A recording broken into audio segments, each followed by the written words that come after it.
Deus abençoe. Queria lembrar a você que esse domingo a gente está tendo eleição de oficiais na igreja. E aqueles que são membros são convocados a participarem. A gente vai ter hoje pela manhã até 1h da tarde, a gente vai continuar tendo a eleição. Então os que são membros, quando concluir aqui o culto, peço que você desça, até pela escada aqui, você pode descer direto para a sala A da Limonda, você vota, participa então da eleição. Nós temos 4 vagas para presbítero e 6 vagas para diáconos. Então tem na cédula, é explicativa lá, você vota até 4 para presbítero, até 6 para diáconos, tá bom? Não esqueça, nem deixe de votar. Ao final do dia, às 7 horas, a gente encerra o período de eleição, vai fazer a apuração, e então no final do culto da noite a gente vai dar o resultado, tanto se houve quórum, como também qual foi o resultado da eleição, e a gente assim encerra essa assembleia. Peço que você continue orando para que Deus faça a sua vontade entre nós. Desde quinta-feira até aqui a gente tem estado com o pastor Ricardo Barbosa, e tem sido para a gente, né, especialmente para a gente estar convivendo mais de perto, assim, um bálsamo mesmo de Deus, e para a igreja, aqueles que estiveram aqui, tenho certeza foram muito abençoados. Hoje ele vai estar pregando nos 4 cultos, pregou no da manhã, agora também, tarde e noite ele vai estar expondo a carta aos Filipenses. Então, você também está convidado a participar. Deus abençoe, obrigado, pastor, pela sua presença aqui. Amém. Amém. Eu empurro. Obrigado. Bom dia, meus queridos irmãos e irmãs. Graça e paz de Jesus seja conosco, entre nós, nesse dia do Senhor. Eu queria convidá-los a abrirem comigo suas Bíblias no Evangelho de João, no capítulo 13. Hoje pela manhã, talvez até tendo em mente a eleição e esse evento tão importante na Igreja de Jesus Cristo, onde nós escolhemos aqueles que irão governar, dirigir, liderar a Igreja de Jesus Cristo. Pela manhã temos considerado um pouco o significado da igreja, o significado de ser povo de Deus no mundo hoje. E conversando nesses dias que eu estou aqui com o pastor Sávio, com os outros pastores aqui da igreja, me impressiona e me alegra muito a ênfase que eles têm dado na formação de discípulos de Jesus Cristo. E isso é a tarefa mais importante, a tarefa fundamental. Não basta sermos pessoas com convicções corretas.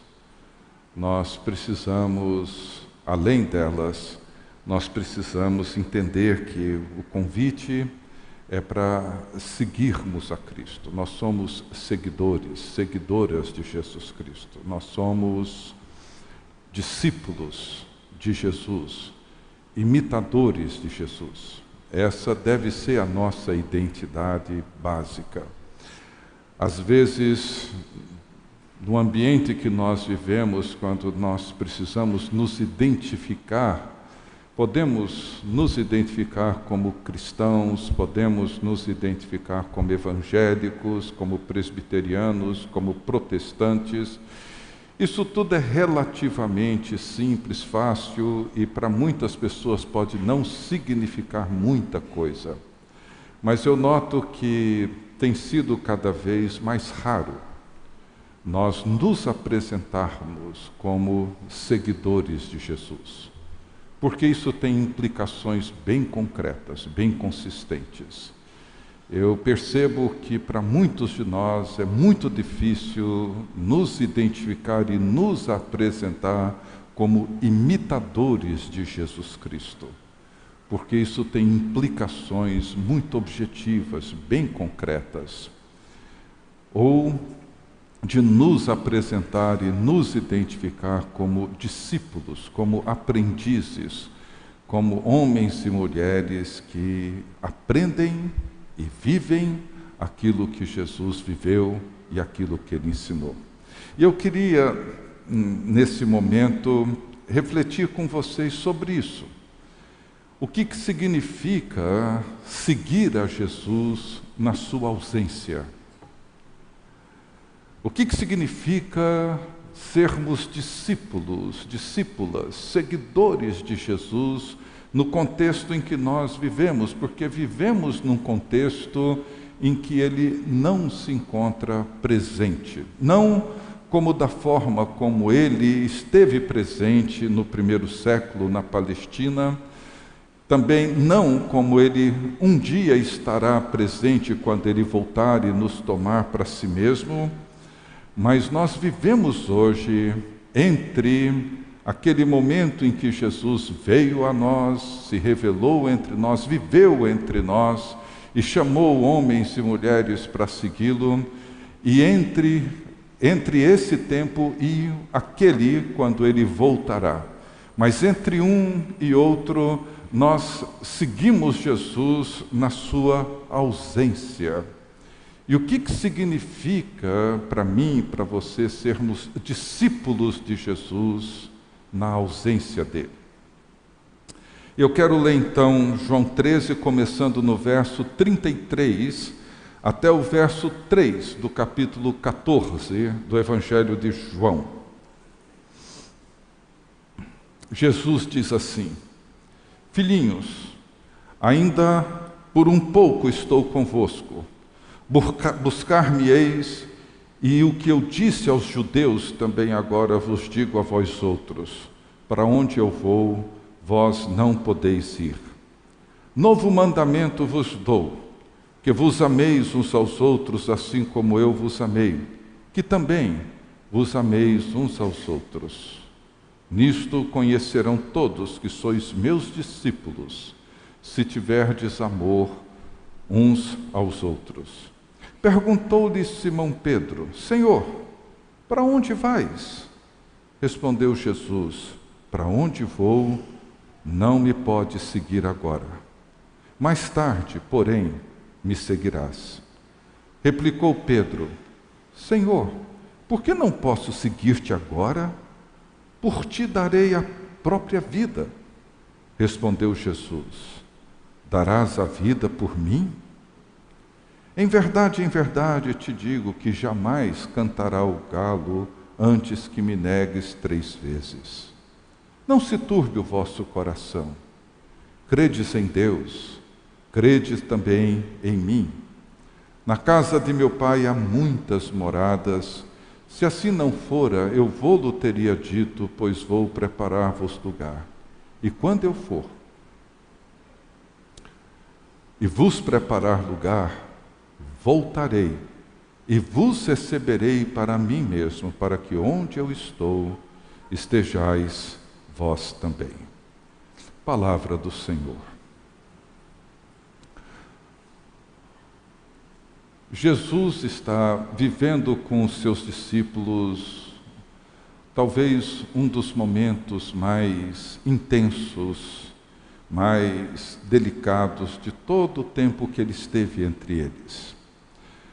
Essa conversa narrada no Evangelho de João acontece numa quinta-feira à noite, em algum sobrado no centro de Jerusalém, na véspera da Páscoa, e Jesus encontra ali com os seus discípulos e tem essa conversa que conhecemos como a conversa do cenáculo, ou como a última conversa de Jesus com seus discípulos. Ele mesmo diz que aguardava aquele momento ansiosamente. Eu posso imaginar as emoções à flor da pele, os sentimentos confusos, tensos dos discípulos de Jesus. Ele diz: eu tenho desejado essa ceia, muito. E ele afirma dizendo que não comeremos de novo, a não ser no reino de Deus. E ele então celebra a ceia com seus discípulos. E aí vem a grande surpresa. Algo que os seus discípulos certamente não imaginavam. Ele comunica dizendo que iria deixá-los. Eu vou deixá-los. E para onde eu vou, vocês não poderão ir comigo. Ele afirma que vai voltar para casa e passa o resto daquela noite consolando os seus discípulos. E diz que irá enviar um outro Consolador que estará para sempre com eles.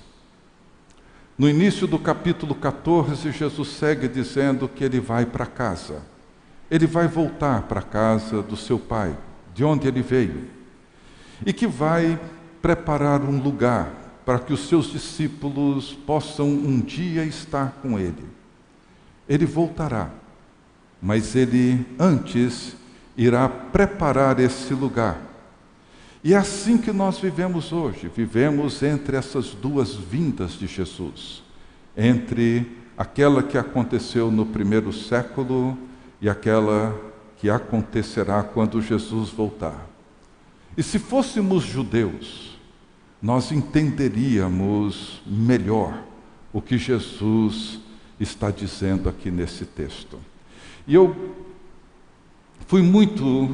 fiquei muito impressionado com a forma como o reverendo Darrell Johnson, um pastor e um pregador que eu admiro muito, como que ele trabalhou a imagem desse texto. Eu quero usar essa imagem que ele explorou, porque achei que ela não só faz todo sentido, mas também traz para nós uma forma de entender quem somos hoje em Cristo Jesus e de que forma o discipulado acontece hoje entre esses dois tempos.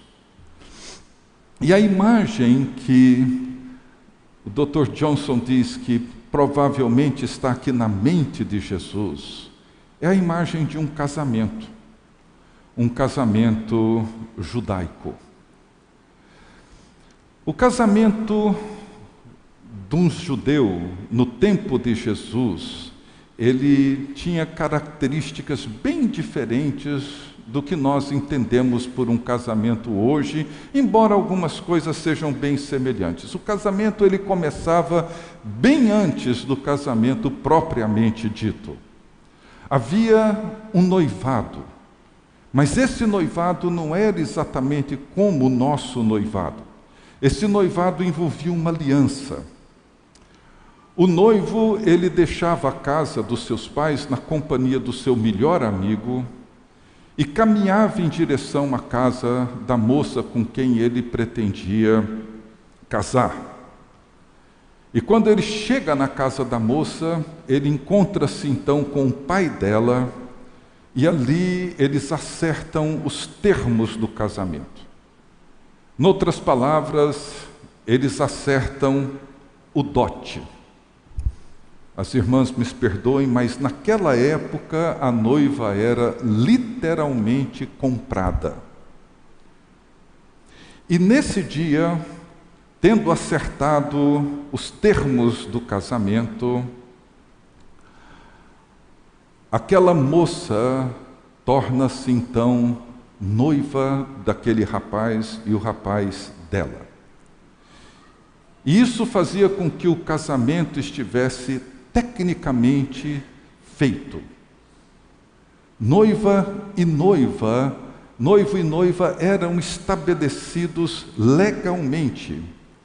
naquele momento, a palavra usada é que ele se declarava consagrado a ela, e ela era consagrada, dedicada, separada para ele. E essa aliança era selada por uma taça, por um cálice de vinho entre o pai da noiva e o noivo, com uma benção que era proferida naquele momento. E assim a cerimônia termina. E o noivo volta para casa na companhia do seu amigo, ele deixa a casa da noiva e ele vai para a casa dos seus pais. E ali aproximadamente 12 meses, um pouco mais, um pouco menos, ele se prepara para o casamento, como ela também.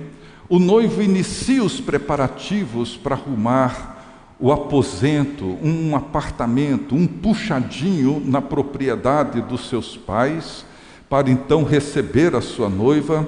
E durante esse período, os noivos não tinham nenhum contato físico. Eles estavam legalmente casados, espiritualmente casados, havia uma aliança que tornava isso sagrado. Se a noiva morresse durante aquele período, ele era considerado viúva, ou se ele morresse, ela era considerada viúva, e se porventura decidissem separar, aquilo seria um divórcio. Foi exatamente isso que aconteceu com José e Maria. Quando José descobre que Maria está grávida, se ele se separasse dela, ela seria considerada uma pessoa divorciada. Isso traria implicações para ela. E esse foi o grande drama que José viveu, até que o anjo do Senhor o visitou e disse que o que estava acontecendo era obra de Deus. E depois desse tempo de preparação, a noiva na casa dos seus pais se preparando para o matrimônio, o noivo na casa dos seus pais preparando o lugar onde o futuro casal iria morar. Depois desses 11, 12 meses, um ano e pouco, o noivo agora, na companhia de todos os seus amigos e familiares, numa noite não comunicada, eles saem à noite com tochas nas mãos, cantando, celebrando, e caminham em direção à casa da noiva. Enquanto eles caminham com tochas nas mãos, cantando, celebrando, a criançada saía na rua gritando: "O noivo chegou, o noivo chegou, o noivo chegou". Era o tempo da noiva tomar conhecimento dessa noite, se preparar com as vestes nupciais. As suas amigas chegavam, vestiam as roupas para acompanhar a noiva no cortejo, e quando então ele chegava na casa da noiva, os amigos não entravam, e ali a cerimônia de casamento era iniciada com a palavra tomar. Ou seja, ele a toma como a sua esposa e ela o toma como seu marido. E ali eles voltam para a casa do noivo. Ela agora com as suas amigas e seus familiares, o noivo com seus amigos, e eles voltam para a casa do noivo, cantando e celebrando, e chegando lá, após uma rápida saudação dos noivos, ou do noivo, a todos os convidados, eles entram para o aposento nupcial, e ali o casamento é consumado, sexualmente consumado. E ele então sai dos aposentos, se junta aos seus amigos e começa então a festa de casamento que durava 7 dias. No 4º dia, a noiva sai dos aposentos nupciais e se junta com todos os convidados. E fica ali até o final do casamento ou da celebração. Agora vamos voltar para o texto. Jesus, ele toma um cálice de vinho, dá aos seus discípulos e diz: esse cálice é a nova aliança feita pelo meu sangue. Bebam dele. E aí ele diz: eu vou embora. E para onde eu vou, vocês não podem ir comigo agora. Mas ele os consola dizendo: não fiquem perturbados, não fiquem ansiosos, aflitos. Confiem em Deus, confiem em mim. Eu vou para a casa do meu Pai e eu vou preparar lugar. Eu vou preparar os aposentos. E existem muitos na casa do meu Pai.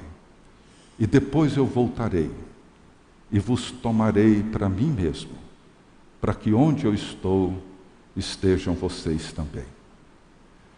Vocês conseguem capturar essa imagem? Assim, parafraseando, Jesus está dizendo: eu fiz uma aliança com vocês. O dote foi pago. O cálice foi bebido. A aliança foi celebrada. O casamento está feito. O preço foi pago. Vocês agora são meus. O casamento já começou. Essa aliança não pode ser quebrada. Não há como desfazê-la. Eu vou para a casa do meu Pai e vou preparar lugar para todos vocês. E um dia eu voltarei para buscá-los e para consumar as bodas, para que onde eu estou estejam vocês para sempre comigo. Ele é o noivo. Ele é o grande amante do povo de Deus. É uma declaração para mim de uma beleza, de uma grandeza, de uma riqueza, uma imagem poderosa. No Velho Testamento, somente Deus, somente Javé poderia afirmar alguma coisa assim. Em Isaías 55, ele diz assim: não temas, porque não serás envergonhada. Não te envergonhes, porque não sofrerás humilhação, pois te esquecerás da vergonha da tua mocidade e não mais te lembrarás do opróbrio da tua viuvez, porque o teu Criador é o teu marido.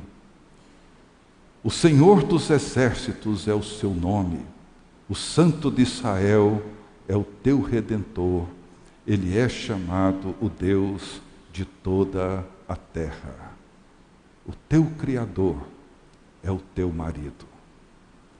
Em Oséias, no capítulo 2, ele diz assim: castigá-la-ei pelos dias dos Baalins, nos quais lhe queimou incenso e se adornou com as suas arrecadas e com as suas joias e andou atrás de seus amantes, mas de mim se esqueceu, diz o Senhor. Mas aí ele diz: portanto, eis que eu a atrairei e a levarei para o deserto, e lhe falarei ao coração, e lhe darei dali as suas vinhas e o vale de Acor por porta de esperança.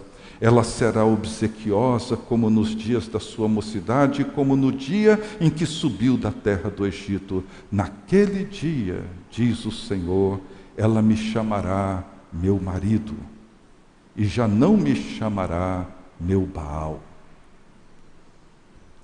No cenáculo, Jesus revela quem Ele é e revela quem nós somos e como se dá o nosso relacionamento com Ele.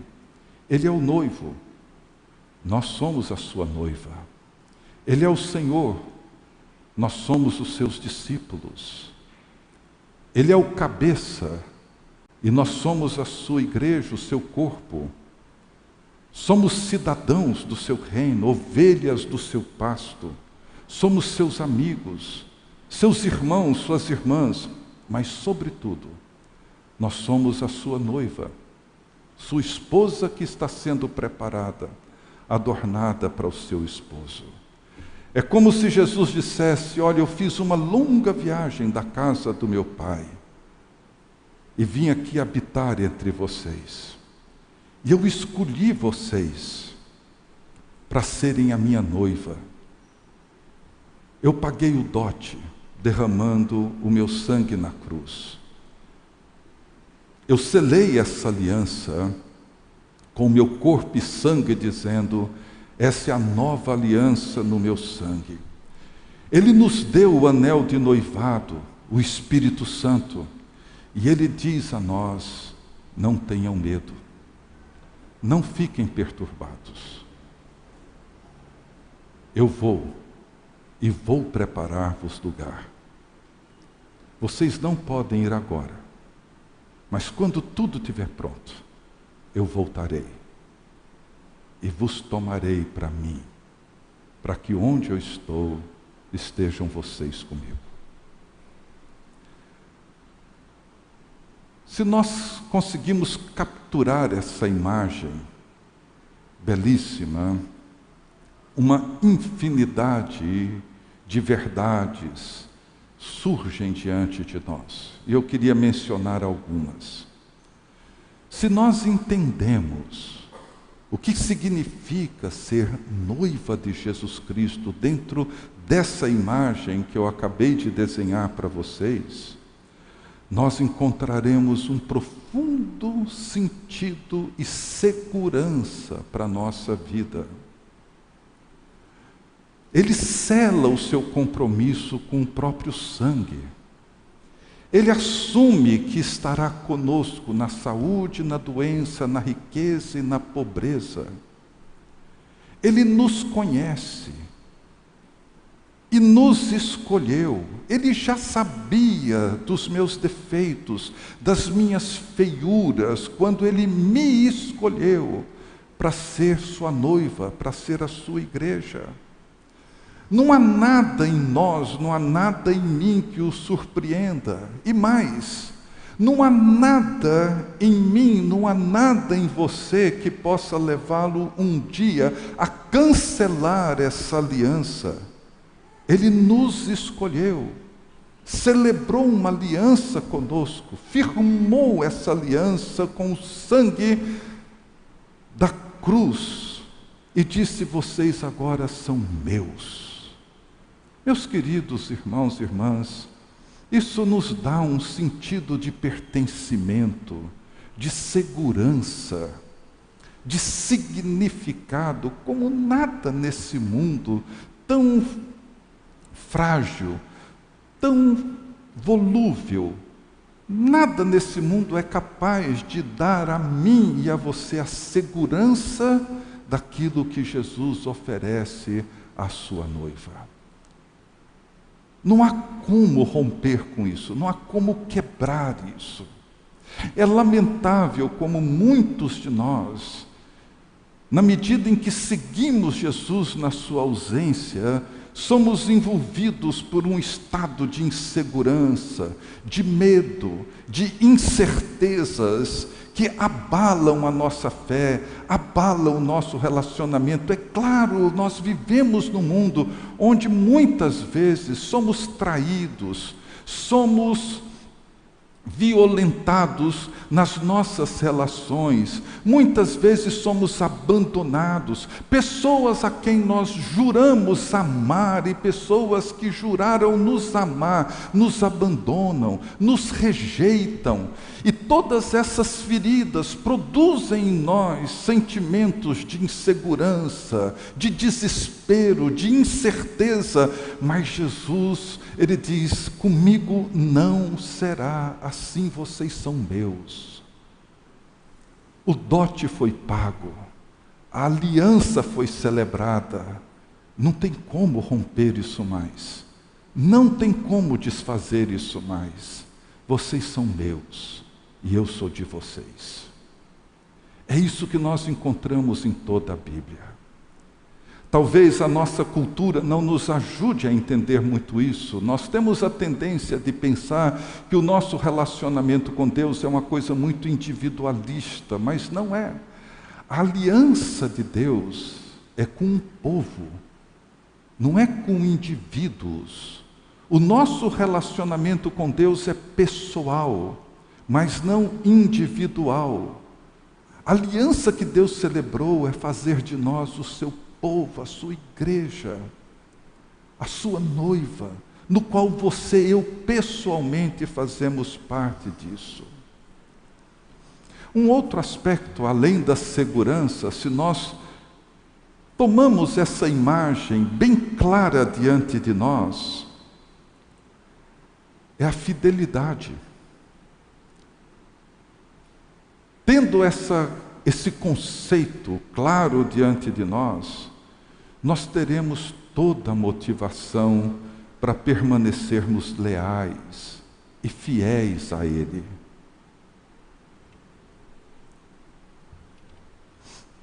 Por que haveríamos de nos encantar com os amantes ou as amantes que surgem oferecendo seus pequenos presentes e suas promessas falsas? Todos aqui que já casaram, os que são noivos, podem lembrar comigo desse sentimento de expectativa. Depois de 6 anos de namoro, 1 ano de noivado, como que eu aguardava aquele momento? Como que eu ansiava por aquele dia? E como que aqueles meses que antecederam a consumação do nosso casamento, como que aquilo me enchia de uma esperança que me fazia permanecer como permaneço, fiel a ela, pela alegria daquele encontro. A fidelidade não era um peso, não era uma dificuldade, não era algo duro, difícil, impossível de alcançar, não! É por isso que Jesus, como esse amante leal e fiel, ele não tolera a mentira, não tolera a traição. É por isso que a Bíblia usa a palavra adultério, não para descrever apenas a infidelidade conjugal, mas para descrever ídolos, ideologias, ideias que nos seduzem. Na visão do Apocalipse, João descreve o presente sistema como uma grande meretriz, como a Babilônia é uma grande prostituta. Por quê? Porque ela tenta nos seduzir com suas ideias, com seus valores, com seus conceitos e nos afastar dessa relação fiel, leal, que devemos ter com o amante das nossas almas. Outra imagem que me vem, a transformação, não apenas a segurança, não apenas a fidelidade, mas se nós capturamos bem essa imagem, podemos compreender como e por que nós somos transformados. O casamento, esse relacionamento de aliança, transforma as pessoas. Isso é verdade, tanto num casamento real de homem e mulher hoje, como é no nosso casamento com Jesus Cristo, nosso noivo. Eu posso olhar hoje para trás, completei ontem 39 anos de casamento, e eu olho para trás e vejo o quanto o meu casamento, a minha esposa, me tornou uma pessoa melhor, muito melhor do que eu era há 40 anos atrás, muito melhor do que eu jamais fui em toda a minha vida. Porque qualquer relacionamento onde nós nos entregamos, nos doamos uns aos outros, qualquer relacionamento de aliança que é feito entre nós, nós somos transformados. Por isso que muita gente tem medo de amar, porque amar significa aceitar, ser transformado. Por isso que muitos casamentos correm o risco de entrar num estágio de mediocridade, de empobrecimento afetivo, porque temos medo de sermos transformados, e não tem como não ser transformados se entramos numa relação de amor, de entrega, de doação, de renúncia. Quanto mais seguros nós estamos de que somos sua noiva, de que somos amados, de que Ele fez conosco uma aliança, de que Ele nunca nos abandonará, mais nós nos empenhamos em nos tornarmos parecidos com Ele. Quanto mais próximos estamos dele, mais refletimos a sua beleza, a sua graça, a sua bondade, mais nós nos empenhamos para agradá-lo, para adorá-lo, para exaltá-lo. É isso que faz quando nós nos sentimos seguros, fiéis e somos então transformados. Podemos falar mais sobre isso, podemos falar sobre resistência. Se compreendemos, se capturamos essa imagem do casamento, o significado de sermos a noiva de Jesus Cristo, encontraremos forças para resistir os dias difíceis. Sabemos que o tempo que separa, ou que nos separa do noivado e do casamento, o tempo que nos separa daquele momento em que somos tomados por Ele, ou que somos feitos a sua noiva, e o tempo em que esse casamento será definitivamente consumado, esse tempo muitas vezes traz sobre nós dificuldades que teremos de enfrentar, as tentações, as seduções, tudo isso, mas todas essas dificuldades, todas essas tentações, todas essas seduções serão enfrentadas com coragem, porque nós antecipamos aquele dia. É o que Paulo afirma na carta aos Efésios. Ele diz que nesse tempo que nos separa, o Espírito Santo está nos preparando para nos apresentar como uma noiva, sem mácula, sem ruga, sem mancha, sem defeito. O Espírito Santo está purificando a noiva de Jesus Cristo para aquele grande dia. Nós podemos falar mais, nós podemos falar, por exemplo, sobre intimidade, uma palavra tão usada e tão mal compreendida, mas se nós entendemos a natureza desse relacionamento, se nós capturamos o grande amor que Jesus tem por nós, nós vamos entender qual é a natureza da nossa intimidade com Jesus Cristo.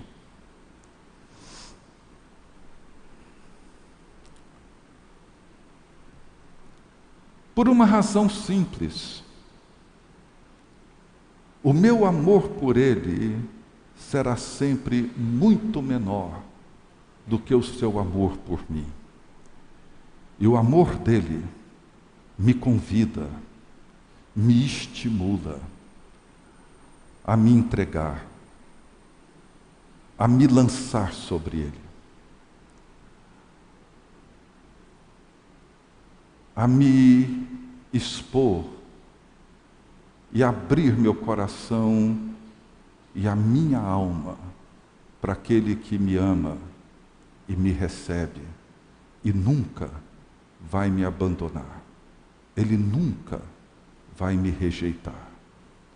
Muitas vezes nós temos medo de nos expormos, até mesmo ao nosso cônjuge.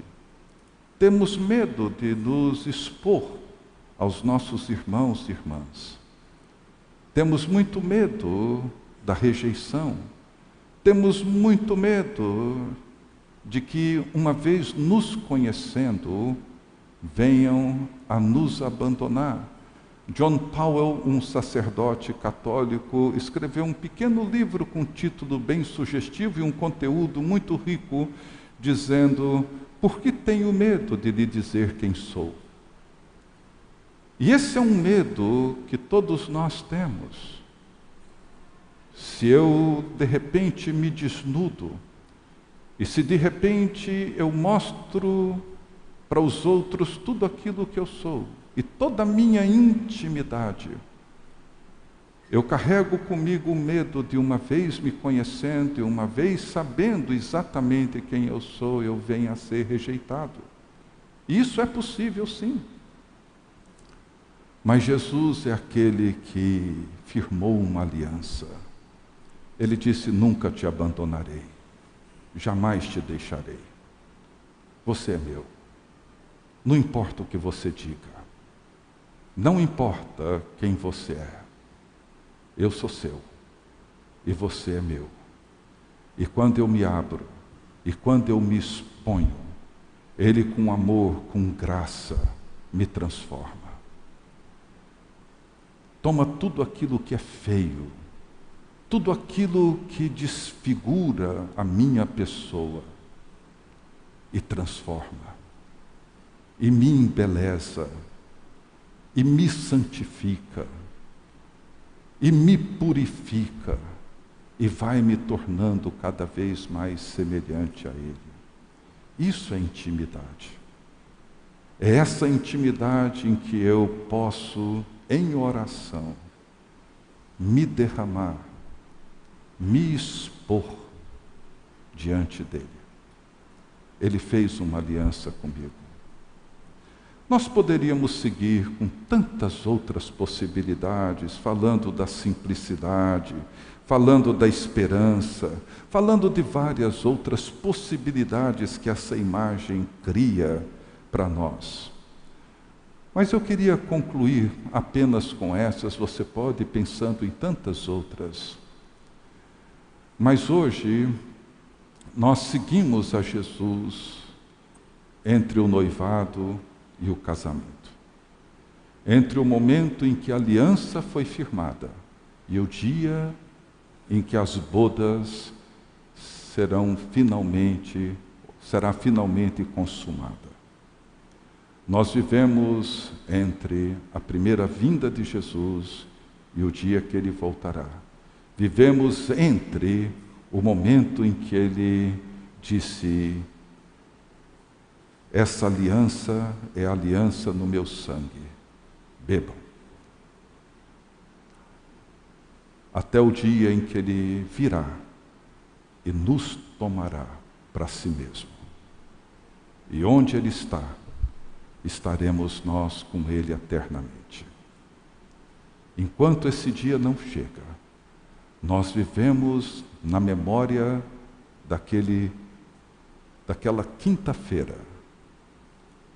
E todas as vezes que nós celebramos a ceia do Senhor, nós somos lembrados de que Ele nos comprou, firmou uma aliança conosco e disse: vocês agora são meus. Nós estamos consagrados, separados para Jesus. Ele é nosso e nós somos dele. Ele é o nosso noivo amado e nós somos a sua noiva, nos preparando para o grande encontro. Enquanto isso, nós vivemos como um povo fiel a Ele, andando em santidade, abrindo o nosso coração e sendo transformados por Ele, para chegarmos naquele dia como uma noiva, sem ruga, sem mancha, sem defeito, santa, na presença de Jesus Cristo. Que Deus nos ajude a sermos seus discípulos e suas discípulas entre o noivado e o casamento. Que Deus assim nos guarde. Amém.